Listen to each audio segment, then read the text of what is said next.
Assalamualaikum warahmatullahi wabarakatuh. Perkenalkan, nama saya Dinda Siti Zahra.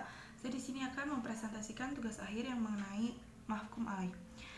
Pengertian mahkum alaih itu, menurut usul fikih, mahkum alaih adalah seorang yang berhubungan erat dengan kitab Allah yang berkaitan dengan perbuatannya.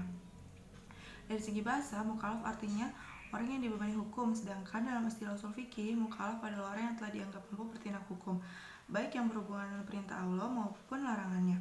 Semua tindakan hukum yang dilakukan mukallaf akan diminta pertanggungjawabannya baik di dunia maupun nanti di akhirat.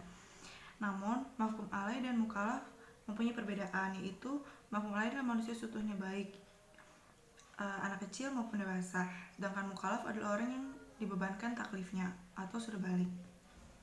Syarat mahkum alaih itu yang pertama, mukallaf mampu memahami kitab taklif atau dalil taklif yang dibebankan kepadanya dengan pemahamannya secara pribadi dari Al-Quran dan sunnah atau melalui wasilah orang lain dengan bertanya atau belajar. Adanya kemampuan tersebut disebabkan karena seseorang itu mempunyai akal yang sempurna. Jika diukur dari pertumbuhan fisik, maka bisa dilihat dari baliknya seseorang atau umur 15 tahun, karena umur 15 tahun dijadikan batas umur minimal balik berakal. Yang kedua, seorang mukallaf harus memiliki kecakapan dan atas beban taklif yang dibebankan kepadanya. Lalu ada ahliyah. Cara bahasa, ahliyah memiliki makna kompetisi, keahlian, kapabilitas, kecakapan, atau kepantasan. Secara istilah adalah suatu sifat yang dimiliki seseorang yang dijadikan ukuran oleh syar'i untuk menentukan seseorang telah cakap dikenai tuntutan syara. Seseorang dikatakan ahli dalam suatu pekerjaan apabila dia bisa mengerjakan suatu perbuatan tersebut dengan baik sehingga dia dikatakan pantas dengan pekerjaan tersebut. Pembagian ahliyah itu yang pertama ada ahliyatul wujub. Adalah kepantasan seorang manusia untuk mendapatkan hak-hak yang diberikan kewajiban. Ahliyatul wujub berkaitan erat dengan zimah atau seseorang itu berstatus ahliyatul wujub manakala zimah melekat pada dirinya. Yang dimaksud dari zimah adalah sifat syar'i yang menjadikan seseorang mampu diberikan hak dan kewajiban. Ahliyatul wujub berkaitan dengan ekstensi manusia tersebut. Ahliyatul wujub ini berlaku semenjak ia hidup hingga meninggal. Tidak melihat batas kondisi, sifat, meskipun dalam keadaan janin, anak kecil, ataupun dewasa, meskipun ia laki-laki maupun perempuan, meskipun ia berakal atau gila. Dengan kata lain, ahliyatul wujub seseorang adalah kehidupan. Karena dengan kehidupan seorang berarti berstatus zimah, dan dari zimah tersebut terbentuk ahliyatul wujub. Pembagian ahliyatul wujub itu yang pertama ada ahliyatul wujub nakisah, adalah kepantasan seorang manusia untuk mendapatkan atau ditetapkannya hak-hak tanpa dibebani kewajiban.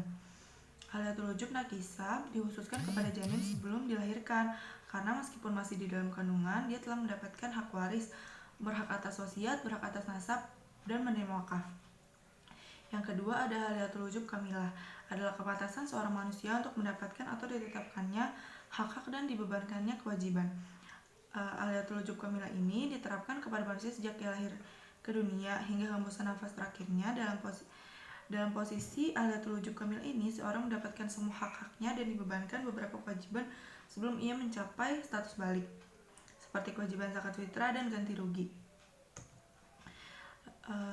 Lalu yang kedua itu ada ahliyatul ada, seorang yang telah dianggap sempurna untuk bertanggungjawabkan semua perbuatannya. Adalah kecakapan yang telah dimiliki oleh seseorang sehingga setiap perkataan dan perbuatannya diperhitungkan secara syariat. Dalam artian, apabila seseorang tersebut melaksanakan ibadah dari Allah, maka dianggap sudah terlepas dari kewajibannya sebagai mukallaf. Dan apabila ia melakukan kejahatan, maka dia akan mendapatkan hukuman yang lengkap. Adapun dasar ahliyah ini adalah balik, berakal, dan tamyiz. Tingkatan level ahliyatul ada itu yang pertama ada adim ahliyah, seorang anak kecil semenjak kelahiran hingga umur tamyiz atau 7 tahun. Dalam batas umur ini, anak belum sempurna akalnya. Karena itu, anak seumuran ini belum disebut mukallaf atau belum dituntut melaksanakan hukuman. Di samping perbuatan anak-anak dalam umur ini tidak kena hukum, ucapannya pun tidak mempunyai akibat hukum. Karena itu, jika dia melakukan transaksi, maka transaksinya tidak sah dan tidak mempunyai akibat hukum. Sama halnya juga dengan orang gila. Yang kedua ada ahliyatul ada nakisah, yaitu umur anak yang telah mencapai umur tamyiz sampai batas dewasa. Disebut nasika atau lemah karena akalnya masih lemah dan pemahamannya belum sempurna. Dalam hal ini, muamalah seorang memaisah amalnya manakala ia melakukan tindakan yang menguntungkan seperti jual beli meskipun tanpa izin wali. Seorang mumais juga boleh menerima hibah, wakaf, hadiah, dan warisan.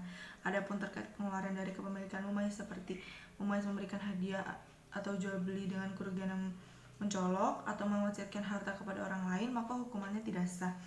Adapun terkait hukum pidana, tidak diberlakukan hukuman badan kepada seorang mumais, namun terkait ganti rugi tetap dibebankan kepada mumais dan diwakilkan kepada walinya. Lalu yang ketiga itu ada ahliyatul ada kamilah, yaitu seorang yang telah mencapai akil balik dan berbagai ciri untuk perempuan dan laki-laki.